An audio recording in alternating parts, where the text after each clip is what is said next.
إن الحمد لله نحمده ونستعينه ونستغفره ونعوذ بالله من شرور أنفسنا ومن سيئات أعمالنا من يهده الله فلا مضل له ومن يضلله فلا هادي له ونشهد أن لا إله إلا الله وحده لا شريك له ونشهد أن محمدا عبده ورسوله أما بعد السلام عليكم ورحمة الله تعالى وبركاته بسم الله الرحمن الرحيم.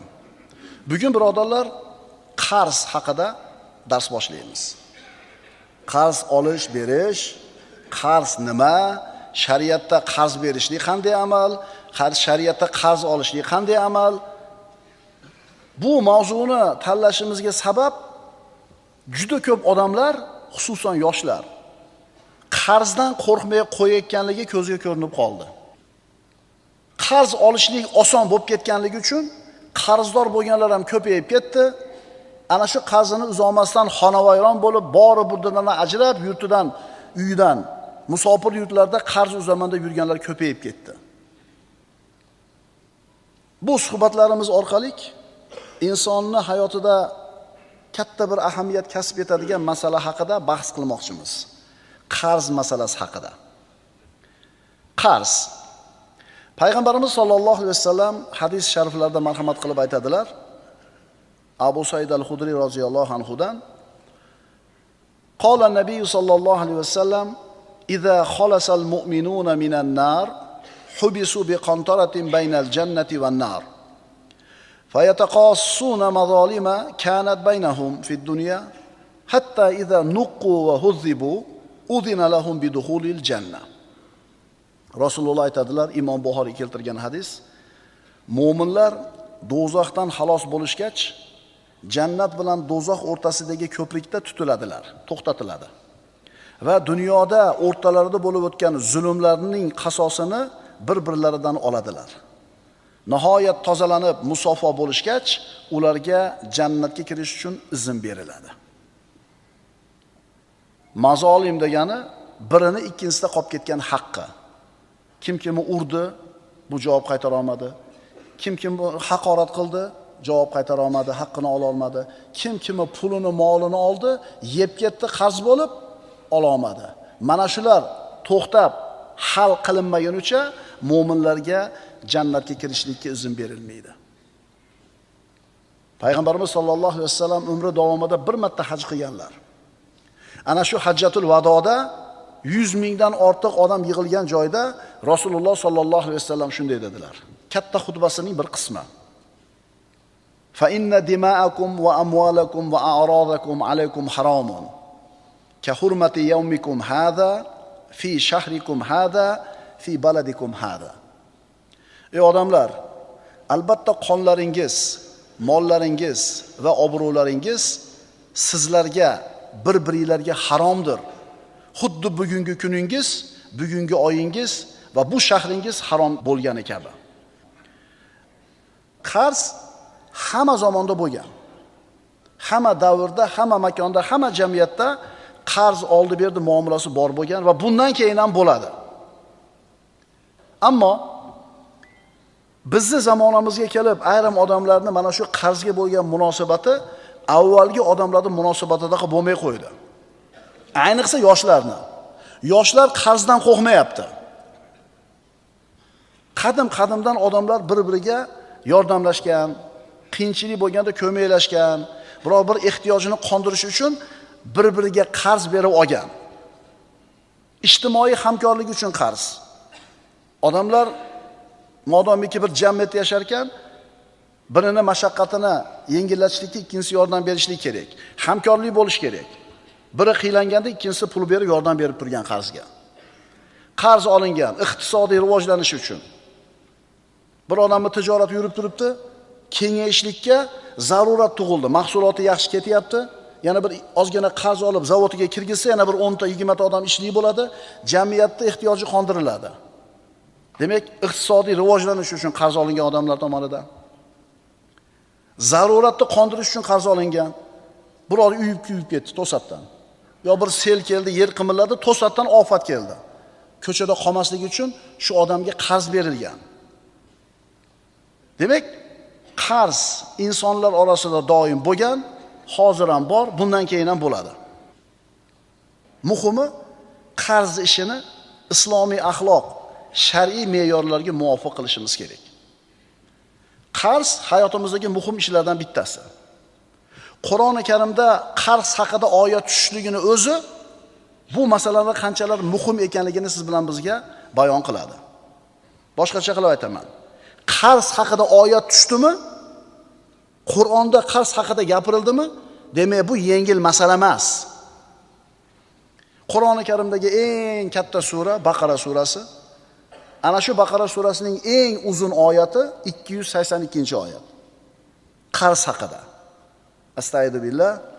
Ya ayyuhallazina amanu idza tadayantum bidaynin ila ajalin musamman faktubu. Ey mu'minlar, agar belgilangan muddatga qarz olsanglar, uni yozib qo'yinglar. Mana qarz olasizlar bir-biringlardan, yozib qo'yinglar deyapti.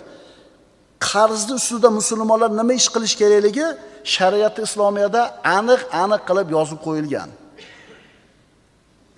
Odam bolasi borki, birodarlar, qarzdor bo'lib qolishi mumkin. Inson issiq jon, zarurat to'satdan bir kutilmagan ishlar bo'lib qoladi, qarz bo'lib qolishi mumkin. Hatto Muhammad alayhisalom ham qarz olganlar, birodarlar.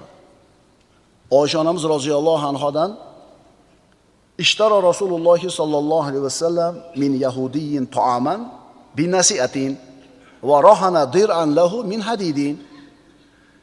Rasululloh sallallohu alayhi vasallam bir yahudiydan nasiyaga taom sotib oldilar, arpa.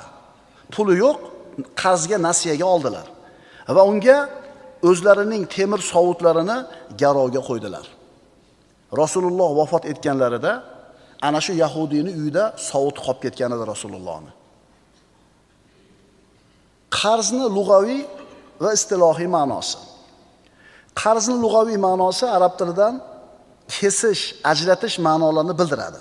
Sababi qarz berayotgan odam o'zini molidan bir qismini kesib ajratib berayotgan bo'ladi. Bu lug'aviy ma'nosi. Shar'iy ma'nosi qarz biror kishiga ma'lum muddatga qaytarish sharti bilan berilgan pul yoki mol. Bir narsani berdingiz, pul yoki mol, paytda qaytarib berasan. Mana shu istilohiy ma'nosi bo'ladi. Birodarlar, islom dini, shariati qarzga bir jiddiy yondashadi, bu masalani jiddiy ko'radi. Bir tomondan qarz berishlikni ulkan savobli ish ekanligini aytsa, shariatimiz, ikkinchi tomondan qarzdor ana shu mas'uliyatni his qilib tezroq qarzini qaytarib berishlikka majburligini, javobgarligini ta'kidlaydi. Kimdir aytishi mumkin. Domla, qarzni yaxshi narsa emasligini hamma biladi-yu. Nima keragi bor bunaqa mavzuda dars qilishdi? Qarzni yaxshi narsa emasligini hamma biladi. Nima keragi bor bunaqa dars qilishdi? Unaqa savol beradiganlarga aytamizki, bu gapimizni tez-tez takrorlab tursak kerak. Biz qarzdan ehtiyot bo'lish kerak deyotganimizda, manaqa yoshi katta, hayotiy tajribasi ko'p, boshidan issiq sovuq o'tgan oqsoqollarni nazarda tutmayapmiz. Bu darsimizdan ko'zlangan maqsad yoshlar. Zamonamizga kelib mana shu qarz olish, kredit olish, nasiyaga buyum olishlik ommaviy tus olib ketdi.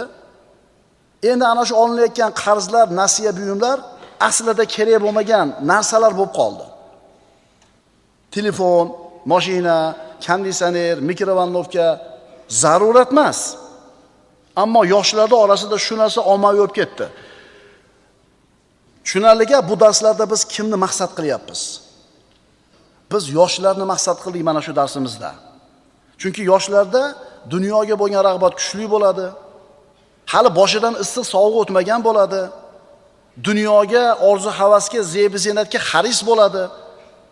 Ularda atrofidagi olam, interneti, televizori, ulpatlari mana shu dunyoni zeb-ziynatiga bo'lgan xirsini kuchaytiradiki, kamaytirmaydi. Bir marta yashaymiz. Yoshlikda o'ynab qolish kerak. Ulgiysan qolgan narsaga. Hamma olyapti-yu. Bir gap bo'lar, olaver. Tushunarliga bu ma'ruzalar, bu darslarimiz kimga ekan? Yoshlarga. Asl shuki, qarz yaxshi narsa emas. Agar qarz yaxshi narsa bo'lganida, yomon narsa bo'lmaganida, Nabiy sollallohu alayhi vasallam qarzdan panoh tilamagan bo'lardilar Robbisidan. Aks holda payg'ambarimiz qarzdor bo'lib qolishlikdan Parvardigoridan panoh tilamagan bo'lardilar. Oysha onamiz roziyallohu anhodan rivoyat qilinadi. Nabiy sollallohu alayhi vasallam namozda ba'zi rivoyatlarda salomdan oldin shunday duo qilardilar. Allohumma inni a'udhu bika min azabil qabr va a'udhu bika min fitnatil masihid dajjal va a'udhu bika min fitnatil mahya wal mamat. Allohumma inni a'udhu bika minal ma'thami wal maghrami. Ya'ni Rasululloh duo qilar ekanlar, ba'zi rivoyatlarda salovatni o'qib bo'lib, salom berishdan oldin shu duoni o'qir ekanlar. Parvardigor, men sendan azobi qabrdan panoh tilayman. Masihi dajjal fitnasidan panoh tilayman. Hayot va mamot fitnasidan panoh tilayman. Parvardigor, men sendan gunohdan va qarzdan panoh tilayman. Sahobalar, yo Rasululloh, nima uchun bunchalik qarzdan ko'p panoh tilaysiz deyishdi. Payg'ambarimiz aytdilar: "Innar rajula idza gharima haddatha fakadaba va wa'ada fa akhlafa." Rasululloh aytdilar: albatta kishi agar qarzdor bo'lib qolsa, gapirsa yolg'on gapiradigan bo'lib qoladi, va'da bersa bajarmaydigan bo'lib qoladi. Bu munofiqlikning alomatlaridan ikkitasi, yolg'on gapiradi, va'dasiga xilof qiladi. Yana payg'ambarimiz mana shu qarzdor bo'lib qolishlikdan panoh tilab Robbisiga duo qilar edi. Allohumma inni a'udhu bika minal hammi wal hazan wal ajzi wal kasal wal bukhli wal jubn va zal'id dayni va g'alabatir rijal. Parvardigor, g'am qayg'udan, ojizlikdan, dangasalikdan, baxillikdan, qo'rqoqlikdan, qarzni bosib qolishidan, ya'ni qarzni to'lolmay qolishdan va odamlarning g'olib kelishidan sendan panoh tilayman. Qarz haqida aytilgan so'zlar, ulug'larimizning so'zlari. Umar ibn Xattob roziyallohu anhu aytadi: "Iyyakum wad-dayn, hammun bil-layli va madallatun bin-nahar." Qarzdan ehtiyot bo'linglar, chunki u tunda g'am, kunduzi xorlik. Ali roziyallohu anhu aytadi: "Ad-daynu la yunamu lahu bil-layl va la yuhdau lahu bin-nahar." Qarzni deb tunda uxlanmaydi, kunduzi esa xotirjam bo'linmaydi. Abdulloh ibn Umar aytadi: "Li an amuta va laysa alayya daynun ahabbu ilayya min amuta va mali mithla Uhudin." Men zimmamda qarzim bo'lmasdan o'lishim meni Uhud tog'icha molim bo'lib turib o'lishimdan suyukliroq. Hasan Basri aytadi: "Law kana rajulun yamshi wa huwa madyunun lakanat rijlahu fil quyud." Qarzdor odam ko'chada yurgan bo'lsa ham oyog'i bilan, o'zi aslida oyoqlari bog'langan bo'ladi, deyapti. Buni haqiqatini o'sha yoshlar katta pulni olib, bo'yniga qarzni ilib, pachag'i chiqqandan keyin inay biladi. O'zi avvalgi hayotim zo'r edi ekan. Yegani yelim, kiygani kapan bo'lib, ko'chaga chiqa olmasdan hayotidan osoyishtalik ketgandan keyin aytadi, o'zi hayotim zo'r edi ekan deydi. Sufyon as-Savri aytadi: "A'zamun nasi hamman al-madyunu." Eng katta g'ami bor odam kim? Qarzdor odam, deyapti. Ibn Qayyum Zodul Ma'odda aytadi: qarz insonning dindorligini zaiflashtiradi va dunyoda xor qiladi. Boya darsni boshida aytdim, albatta hammamizda ham atrofimizda odamlar bilan muomalamiz bor, haqqimiz bor, qarzimiz bor, insonmiz, bo'ladi hammada. Lekin eshitib qo'yinglar, ayniqsa yoshlar. Qanchaligi muhim emas, qarzingiz bormi? Shu qarzingiz ishingizni amallab, egarlab ketishlikdan to'sib turadigan to'siq bo'ladi. Soddaroq qilib aytsak, qarz ishingizni orqaga tortadi. Qarz orqaga tortishligini hayotda odamlar ko'p kuzatgan. So'rab surishtirsangiz, ayrim odamlar o'sha ozmida ko'ppida qarzini uzganidan keyin ishi tezlaganligini, rivojlanganligini ko'rishgan. O'zi bor, berib qo'ya olasiz, bermaysiz-da. Turib tursin deysiz. Birodan $500 qarzingiz bor, palonchidan $300 qarzingiz bor, palonchidan bir $1000 qarzingiz bor. Yig'ishtirib kelsa 2000 ga bormaydi. Pulingiz bor. Kulyapsiz-a? Bor, uzib qo'ya olasiz, unga muhtojligingiz yo'q. Shu qarzni to'lab qo'ysiz, ko'chada qolmaysiz, bermaysiz. Bermayapsizmi? Ishingizni orqaga qolishini ko'ravering. Hayotda tajribada o'tkazilgan, sinalgan narsa, o'sha ozmida ko'pida qarzini uzib bo'lganidan keyin ishlari oldiga yurgan odamlarda. Imom Shofiy aytadi: "Al-qardu qoniyatul layl." Qarz tungi uyqusizlikdir. Nimaga qarz ishni orqaga tortadi? Birinchidan ruhiy bosim. Qarzdor odam doim stress ostida yashaydi. Fikri, hayoli faqat qarzini uzish bo'ladi. Endi bunaqa kallasi band bo'lgan bosimdagi odamda yangi tijorat fikrlari, biznes ideyalari bo'lmaydi. Ikkinchidan moliyaviy cheklanish bor qarzdorda. Chunki qarzini uzishga ketadi puli. Ozgina pul topsa qarzga olib borib berish kerak. Yangi bir imkoniyatlar bo'lganda qo'lida sarmoyasi yo'q. Uchinchidan vaqtni quvvati ketadi.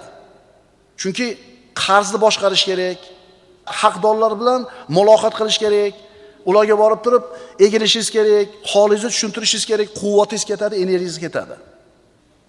To'rtinchidan jamiyatdagi mavqeingiz orqaga ketadi. Qarzdor bo'lib qolganligingizni bilsa odamlar, sizga bo'lgan munosabati ijobiy tomonga o'zgarmaydi. Beshinchidan yangi imkoniyatlar boy beriladi. Yangi fikr chiqdi, yangi biznes taklif bo'ldi, lekin qarzingiz bor, qo'lingizda pulingiz yo'q, u ishga kirisha olmaysiz. Umar roziyallohu anhuning so'zini yana bir marta o'qib qo'yamiz. Iyyakum vaddayn hammun bil-layli va mazallatun bin-nahar. Qarzdan ehtiyot bo'linglar, chunki u tungi g'am, kunduzgi xorlikdir. Mana endi shu qarz haqida bizi zamonamizdagi ko'zga ko'ringan g'arblik sarmoyadorlarni ba'zilarini so'zlarini o'qib beraman. Finansistlardan. U aytadi: "Men ko'p odamlarning spirtli ichimliklardan ko'ra qarzdan ko'proq pul yo'qotganini ko'rdim.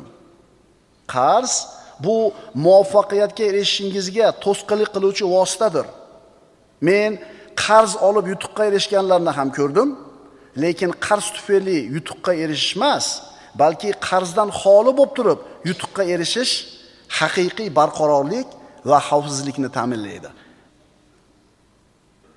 Yomon qarz, shu zamonamizdagi ko'zga ko'ringan iqtisodchilardan bittasining gapi. Yomon qarz bu sizni cho'ntagingizdagi pulni chiqaradigan qarz, yaxshi qarz esa sizni cho'ntagingizga pul soladigan qarz. Qarz ikki xil bo'lyapti. Yaxshi qarz, yomon qarz. Yaxshi qarz cho'ntagingizga pul soladi, yomon qarz cho'ntagingizdan pulni chiqaradi. Yaxshi qarz qanaqa qarz? Zavodingiz bor, fabrikangiz bor, ishingiz yaxshi ketyapti. Mahsulotingizga talab kuchaydi, lekin imkoniyatingiz ozlik qilyapti, bir 10 ta stanok olish kerak. 10 ta stanok olsangiz, yana bir 20 ta odamni ishga olasiz, elni ehtiyojini qondirasiz, yana pul keladi. Demak, bu yaxshi qarz. Ishingizni rivojlanishiga sabab bo'ladigan qarz. Cho'ntagingizga pul soladigan qarz ekan, yaxshi qarz. Ikkinchisi nima bu? Yomon qarz. Sizni cho'ntagingizdan pulni chiqaradigan, ortiqcha orzu-havasga sarflanadigan qarz. Bizda qaysinisi ko'proq olinadi? Yana aytiladi, qarz bu sizni kelajagingizdan bugunga pul olish. Aqulu qawli hada va astaghfirulloh li va lakum. Innalloha va malaikatahu yusalluna alan nabiy. Ya ayyuhallazina amanu sallu alayhi va sallimu taslima. Vassalamu alaykum va rahmatullohi va barakatuh.